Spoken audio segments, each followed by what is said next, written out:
તાળીઓ ઓછી સંભળાય છે, કાનમાં તકલીફ છે કે પછી તમારા હાથમાં તકલીફ છે એ ખબર નથી પડતી. ખૂબ સરસ, ખૂબ સરસ. હવે આગળ છે, આગળ સ્પીચ છે વાણી રીતેશ કુમાર ધોળો. વાણી આવી જજો બેટા.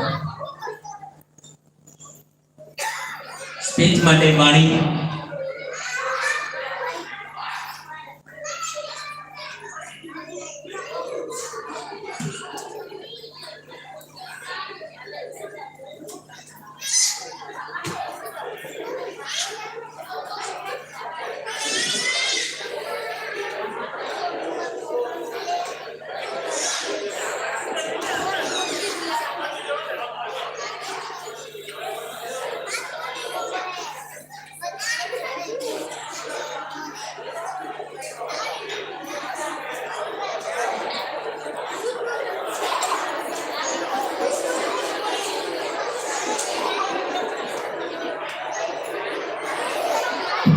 જ્યારે સ્પીચ ચાલુ હોય કૃપયા આપણે થોડી શાંતિ જાળવશું તો શબ્દોનો આનંદ આપણે માણી શકશું.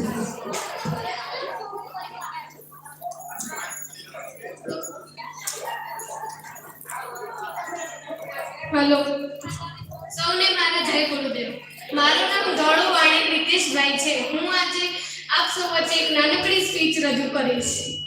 ઈશ્વર આ જોઈને મને હજારો વાર હસવું આવે છે કે આજે તારા બનાવેલા આજે તને બનાવે છે. હા, આ પંક્તિ માનવ માટે જ કહેવાય છે. માનવ એટલે શું? માનવ એટલે બીજું કંઈ નહીં પરંતુ જંગલોમાં રહેલા વૃક્ષોનો નાશ કરે અને તેનો જંગલી કારખાનાઓમાં કાગળ બનાવે અને તે જ કાગળ ઉપર લખે કે વૃક્ષો બચાવો. માનવ એટલે પોતાના જ વાહનોના ધુમાડા વડે પર્યાવરણને પ્રદૂષિત કરે અને પછી કહે કે પ્રદૂષણ ઘટાડો. તે છે માનવ. આજના માનવને માનવ થવા કે માણસને માણસ થવા એક જ ગુણની જરૂરિયાત છે. તે ગુણ એટલે માણસાઈ. આજે પશુઓને નથી કહેવું પડતું કે તમે પશુ થાઓ, આજે પક્ષીઓને નથી કહેવું પડતું કે તમે પક્ષી થાઓ, પરંતુ આજે માણસને કહેવું પડે છે કે તું માણસ થા.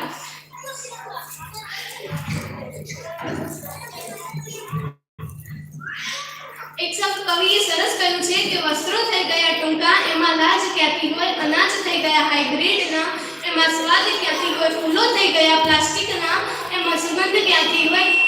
અને માણસ થઈ ગયા મન વગરના, એમાં માણસાઈ ક્યાંથી હોય? મારું કહેવાનો અર્થ એટલો જ છે કે માણસાઈ હોવાથી માણસ ના થવાય, પરંતુ માણસાઈ અમલમાં મૂકવાથી માણસ થવાય. કે જોકું જલેબી નથી તો એ ખવાઈ જાય છે, આંખો તળાવ નથી તો એ ભરાઈ જાય છે, કે બુદ્ધિ લોખંડ નથી તો એ કટાઈ જાય છે, ને માણસ વાતાવરણ નથી તો એ બદલાઈ જાય છે. અંકિત ત્રિવેદીની આ કવિતામાં એટલું સરસ કહ્યું છે કે આ 4 લીટીમાં જીવનનો આખો સાર સમજાઈ જાય છે. આ 21મી સદીના આ યુગમાં બધા જ લોકો એવું માને છે કે સ્વામી વિવેકાનંદ, દયાનંદ સરસ્વતી અને સુભાષચંદ્ર બોઝ જેવા મહાનુભાવોના જીવન ચરિત્રનો અભ્યાસ કરવાથી તેઓને પ્રેરણા મળે છે, પરંતુ આ 21મી સદી માનવ છે તે તેમાંથી પ્રેરણા નથી લેતો, પરંતુ આવા મહાનુભાવોના જીવન ચરિત્રનો અભ્યાસ કરવાથી તેમની નકલો બનાવે છે અને પછી કહે કે નકલો બનાવે છે. આ 21મી સદીનો માનવ છે તે તેમના સમાજોની નકલો બનાવે છે. જેમ કે સ્વામી વિવેકાનંદે કહ્યું છે, ઉઠો જાગો અને ધ્યેય પ્રાપ્તિ સુધી મંડ્યા રહો. જ્યારે આ 21મી સદીના માનવ તેના જીવન